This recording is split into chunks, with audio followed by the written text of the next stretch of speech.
Hi అండి. ఇది ఈరోజు మినీ వ్లాగ్ అండి. పిల్లలిద్దరికీ ఒంట్లో బాలేదు. ఒకరికి బాలేకపోతే చేసుకోవడం కష్టం అండి. అలాంటిది ఇద్దరికీ బాలేదు కదా! నాకింకా నీరసం వచ్చేసింది. అందుకే వీడియోస్ అప్లోడ్ చేయట్లేదు. పిల్లల కోసం అయితే రైస్ కుక్ చేశానండి. మాకు చిన్నప్పటి నుంచి ఇలా వార్చుకోవడం అలవాటు కాబట్టి సింపుల్‌గా వార్చేసుకుంటాను నేను. ఎప్పటినుంచో గోధుమ రవ్వ అలా ఉండిపోయింది. పురుగు పట్టేస్తదని చెప్పి ఫ్రై చేసి డబ్బాలో వేసుకుంటున్నాను. మేము నూక చాలా తక్కువ యూజ్ చేస్తామండి. అందుకని చెప్పేసి ఇలా ఫ్రై చేసుకుంటే పురుగు అనేది రాదు. అండ్ పల్లీలు కూడా చట్నీ కోసం ఫ్రై చేసి పక్కన పెట్టుకున్నాను. పిల్లలు ఫీవర్ కదండి.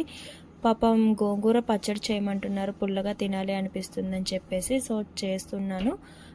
పోపుల డబ్బా క్లీన్ చేసి 1 వీక్ అవుతుందండి. కానీ ఫిల్ చేయడానికి అస్సలు టైం కుదరట్లేదు. ఈరోజు ఎలా అయినా సరే ఫిల్ చేసేద్దాం అనుకున్నాను. అండ్ గ్రోసరీస్ కూడా లాస్ట్ అయిపోయాయి కదా! అన్నీ ఇంకా ఫిల్ చేసేసాను. పోపుల డబ్బా అయితే నేను కరోనా ముందు తీసుకున్నానండి. స్టెయిన్‌లెస్ స్టీలు మీషోలో తీసుకున్నాను. క్వాలిటీ అయితే మాత్రం చాలా బాగుంది. కావాలి అంటే కామెంట్ చేయండి. లింక్ షేర్ చేస్తాను. అండ్ అన్నీ నింపేసుకున్నాను. మెంతులు లేవు కాబట్టి మెంతులు తర్వాత నింపుకుంటాను. నెక్స్ట్ మా పిల్లలకి ఎన్ని కర్రీస్ ఉన్నా సరే రసం అనేది మ్యాండేటరీ అండి. రసం ఉండాలి. అండ్ రసంతో పాటుగా ఈరోజు పొటాటో ఫ్రై చేయమని చెప్పారు. పొటాటో ఫ్రై కూడా చేస్తున్నాను. ఇంకా అవుతుందండి, కుక్ అవుతుంది. ఈవినింగ్ మళ్ళీ హాస్పిటల్కి తీసుకొని వెళ్ళాలండి. అంతే.